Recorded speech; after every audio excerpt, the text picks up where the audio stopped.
Eu assumi a vice-presidência de um grande campo na Serra Gaúcha. E quando eu assumi a vice-presidência do campo, na primeira reunião de obreiro, 3 obreiros se levantaram e falaram: quem é que vai dar o culto de ensinamento às terça-feira? E alguém pega e fala: olha, eu acho que como pastor presidente sempre está por aqui, o Sandro sendo vice, ele viaja muito, ele poderia dar os cultos de ensinamento às terça-feira. E o presidente autorizou, eu fiquei com o maior culto da igreja, que era o culto de terça-feira. E 3 pastores e 2 evangelistas se levantaram e falaram: pastor, já que o senhor vai dar ensinamento, nós queremos que o senhor coloque ordem nesse negócio aqui. Porque aqui dentro dessa igreja tem alguém aqui que faz uns barulhinhos. E nós temos aqui um rapazinho aqui, que ele começa a pular, ele corre no corredor da igreja. Ele é um problema aqui no meio dos crentes. Ele é meio baderneiro mesmo.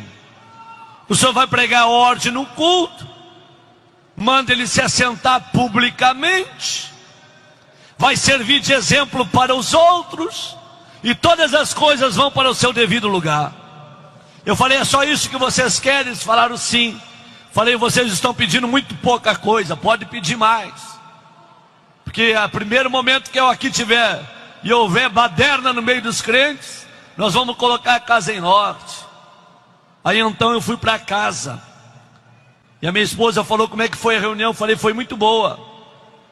Só que teve um porém, os obreiros lá pediram para mim calar com a boca de um rapaz na igreja, que faz muito barulho e tal. E aí eu estou pensando o que eu faço. Eu acho que no próximo culto de terça-feira eu vou pregar e vamos colocar a coisa em ordem. Minha esposa, muito crente, falou: olha, se eu fosse tu, não faria isso não. Se eu fosse tu, eu procuraria ver onde é que esse rapaz mora, e tu faria uma visita para ele e conversaria com ele pessoalmente, para tentar ajudar ele. Porque se tu fizer isso publicamente, tu vai matar a fé desse rapaz. E de mais a mais, o antigo pastor que estava aqui consagrava obreiro em troca de presente. Tem muito obreiro que eu acho que nem batizado com o Espírito Santo é. Então eles são crentes de menos, e o jovem é crente demais. Então esse jovem está sendo um problema para a vida deles. Não mata o rapaz não, vai fazer uma visita para ele. Eu falei: ok, boa palavra, boa palavra. Saí a viajar no final de semana. Quando cheguei na segunda-feira, fui no empresário da igreja e falei para o empresário da igreja: onde é que mora o irmão fulano de tal? Aí o empresário falou: olha, pastor, ele mora numa favela braba aqui da cidade. E se eu fosse o senhor, eu não iria lá não, porque o lugar é muito perigoso. Eu falei: rapaz, eu sou um ex-favelado, sou um ex-dependente de droga. Eu aceitei Jesus dentro de um hospício, depois que tomei uma overdose, fiquei quase 1 ano internado dentro de um hospício. Deus usou um louco para falar comigo, que ia me tirar de dentro do hospício para fazer de mim um pregador da sua palavra. Assim como Deus falou, Ele cumpriu. É por isso que hoje eu sou pregador do Evangelho de Jesus Cristo, porque Ele me tirou de dentro do hospício. Eu estou acostumado com favela e com favelados. Morei nas favelas da Zona Oeste do Rio de Janeiro. Eu vou visitar. Peguei meu carro e fui para a favela. Quando eu cheguei na favela, até onde o carro foi, eu fui. Onde não deu para entrar com o carro, eu desci. Quando cheguei, eu olhei um olheiro da boca de fumo, perguntei para ele: meu amigo, onde é que mora o tal do hermano? E ele responde para mim: rapaz, ele é o antigo repolho, traficante. Se é o mesmo, ele mora no último barraco na costa do morro. Eu saí caminhando, quando cheguei na frente do barraco, torto, caindo os pedaços. Eu tentei abrir o portão, que era feito de arame, machuquei os meus dedos e não consegui abrir. Bati palma, e de dentro do barraco gritou: quem que está aí? Eu gritei do lado de fora. Passou Sandro Fontoura, ele gritou lá de dentro: ô maravilha de Deus! Falei: meu amigo, dá para tu abrir aqui que eu quero conversar contigo? Ele falou: só um momento. Quando ele abriu a porta do barraquinho dele e olhou para mim, ele levantou as 2 mãos para o céu, começou a chorar e a falar em línguas estranhas. Eu falei: rapaz, não é hora de tu dar glória a Deus, não é hora de tu te renovar, é hora de tu abrir aqui esse negócio que eu quero entrar para conversar contigo. Ele falou: pastor, o senhor não está entendendo o mistério não. Faz 3 anos que eu me converti, e desde que eu me converti nunca ninguém veio me visitar. porque eu moro nesta favela, e eles não vêm em favela, eles não visitam o favelado, e eu estou aqui dentro do meu barraco, desde que o Senhor chegou na cidade, eu estou orando a Deus, e eu falei para Jesus, se Ele é o homem de Deus, e Ele tem o mesmo Espírito que eu tenho, tu vai trazer Ele na porta do meu barraco para orar comigo, aí eu vou acreditar que existe um Deus no céu, que opera milagre na terra. Não é que Jesus ouviu a minha oração, pastor? Falei, ok, abre aqui. Ele abriu a porteirinha e eu entrei. Quando eu entrei no barraquinho dele, me abaixei. Eu falei, é bem rápido que eu tenho para conversar contigo. Ele falou, antes do senhor abrir a boca, deixa eu lhe falar um negócio. Nunca os crentes vieram me visitar, mas os membros da minha família que vêm me visitar, dentro do meu barraco tem doutrina. Falei, doutrina? Qual é a doutrina do teu barraco? Ele falou, ninguém dá palavra nenhuma dentro do meu barraco sem antes orar a Deus. Tem que orar para depois conversar. Podemos orar? Eu falei, podemos. Quem que ora? Eu falei, pode ser tu. Ele levantou as duas mãos para o céu e falou, papai, obrigado porque tu me ouviste. E tu sempre me ouves.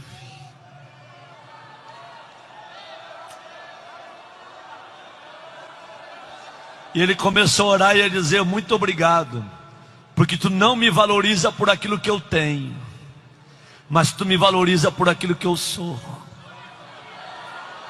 Os homens me valorizam por aquilo que eu tenho, mas tu me valoriza por aquilo que eu sou. E tu sabe que eu te amo. Quando ele começou a orar, subiu um arrepio do meu pé até o caco da cabeça. E o Espírito Santo falou para mim, ei, faz 3 anos que ninguém visita ele, mas faz 3 anos que eu moro com ele 24 horas por dia. Faz 3 anos que eu habito na vida dele. Eu sou apaixonado por ele e ele é apaixonado por mim. Vigia o que tu vai falar para ele, ok? E eu falei, ok. Quando ele parou de orar, ele falou, posso lhe dar um testemunho rápido? Eu falei, pode. Eu quero lhe mostrar o meu barraquinho. Puxou uma cortina, me mostrou a cama, criado mudo. Me mostrou um fogão a lenha com a chapa brilhando. Falou para mim, vem no meu banheirinho agora. Entrei no banheiro dele de madeira, uma janelinha de madeira. Quando eu olhei para o lado de fora, um precipício, o banheiro suspenso naquele buraco. Olhei para a fresta que estava no meio dos meus pés. Eu falei, vem cá, se essa tábua quebrar, eu desço de espinhadeiro abaixo? Ele falou, desce. Eu pulei de cima da tábua. Falei, tu tá doido, rapaz? Como é que tu me coloca em cima dessa tábua? Ele falou, pastor, antes de eu aceitar Jesus, eu era que nem o senhor. Eu tinha medo de tudo, mas depois que eu aceitei a Jesus, eu não tenho medo de mais nada. Eu li aquele texto da Bíblia que diz que os que confiam no Senhor são como os montes de Sião, não se abalam, mas permanecem para sempre. Meu barraco é de madeira, está torto, mas ele não cai, porque quem mantém meu barraco de pé é Jesus de Nazaré.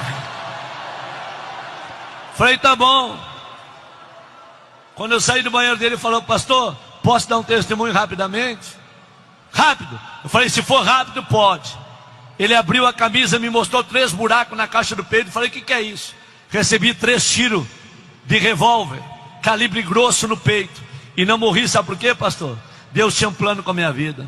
Olha esse buraco do outro lado que pegou no braço. Um homem me atravessou com o espeto de um lado ao outro. Eu não morri porque Deus tinha um plano com a minha vida. A polícia me levou para dentro de um valão, me deu rajada de metralhadora. Eu não recebi nenhum tiro, só um riscou meu rosto. Sabe por quê, pastor? Deus tinha um plano com a minha vida.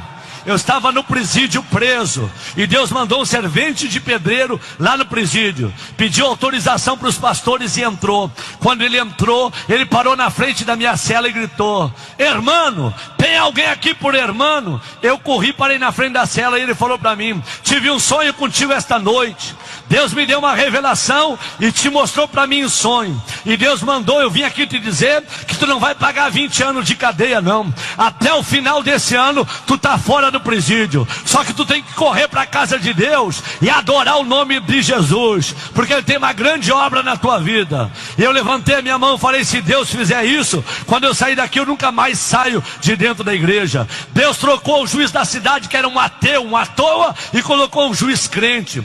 O juiz revelou revisando os processos daqueles que estavam na casa de detenção, encontrou o processo do irmão, mandou soltar o irmão, e o irmão saiu de dentro da cadeia com uma condicional. O juiz doutor Edson deu a ordem: enquanto tu permanecer crente, tu está livre de todas as condenações. O dia que tu se desviar, eu te coloco na cadeia de novo. E ele falou para mim: pastor, eu sou o primeiro que chego, o último que saio. Quando o senhor fala hoje vai ter poder de Deus, eu pulo para cima. Quando o senhor fala a glória de Deus vai descer, eu saio correndo, porque eu sei que Deus é poderoso e Deus opera milagres extraordinários. E ele começou a chorar. Falou: pastor, me perdoa, está ocupando o seu tempo. Pode falar o que o senhor iria falar. Eu falei: agora não vou falar mais nada não. Eu quero ir embora. Quando eu saí para ir embora, ele me pegou pelo braço. Eu falei: o que tu quer? Ele falou: na minha casa tem doutrina, ora quando entra e tem que orar antes de sair.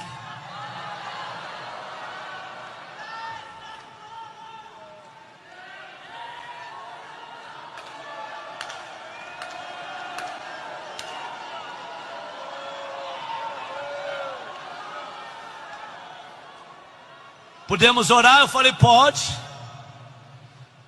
Eu posso orar abraçado com o senhor? Eu falei: pode. Aí ele me abraçou. E eu pensei que o maluco ia orar 5 minutos.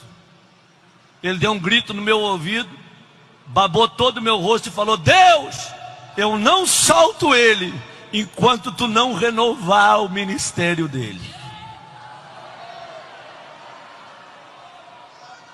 Chega de obreiro gelado neste campo. Chega de obreiro frio. Incendeia a alma dele. E eu orei mais de 1 hora abraçado com o favelado. A calça colou na perna, a camisa colou no corpo. E eu saí do barraco do irmão e fui até o meu carro falando em línguas estranhas. Fui até a minha casa falando em línguas estranhas. Cheguei na minha casa, falei para minha esposa: aperta a minha mão. Ela falou: o que que houve? Falei: aperta a minha mão, me dá a paz do Senhor. Ela falou: a paz do Senhor. O que que aconteceu? Eu falei: aceitei a Jesus hoje de manhã. Entreguei a minha vida para Jesus hoje de manhã. E nunca mais vou ser o obreiro que eu era não. Jesus usou o favelado para mudar a história da minha vida. Hoje pela manhã Jesus vai levantar uma meia dúzia de irmãos nesse Mato Grosso, tomado pela glória e pela Shekinah do Espírito de Deus. Na terça-feira fui pregar na igreja, esqueci do irmão. Estou pregando no culto de ensinamento. Quando começa a arrochar na mensagem, o irmão está lá na porta, ele começa a pular e vem para o corredor da igreja. E os obreiros que estão atrás olham para mim, e quando eu olho nos olhos dos obreiros, eu faço a leitura. Tu falou que ia calar com a boca dele, cala agora. Manda ele se assentar. Eu fiquei numa guerra entre os obreiros e o irmão. E eu falei: meus amigos, entre vocês e o irmão, eu vou ficar com o irmão. Eu não vou matar o irmão não. Quem de vocês já visitou o irmão? Levante a mão. Ninguém levantou a mão. Eu falei: eu cheguei na cidade, eu fui lá na favela visitar ele. E em 10 minutos falei o que aconteceu dentro da casa do irmão. Caiu um choro na igreja. Fazia 8 anos que Jesus não batizava com o Espírito Santo. Jesus começou a batizar dentro da igreja. Eu falei: desçam todos do altar, traga o irmão aqui para cima. Quando o irmão subiu para cima do púlpito, ele estava para lá de Bagdá, tomado pela glória de Deus. Eu falei: a partir de hoje vai ter 2 doidos aqui, é um atrás do púlpito, outro na frente do púlpito, mas esta igreja vai ser tomada pela glória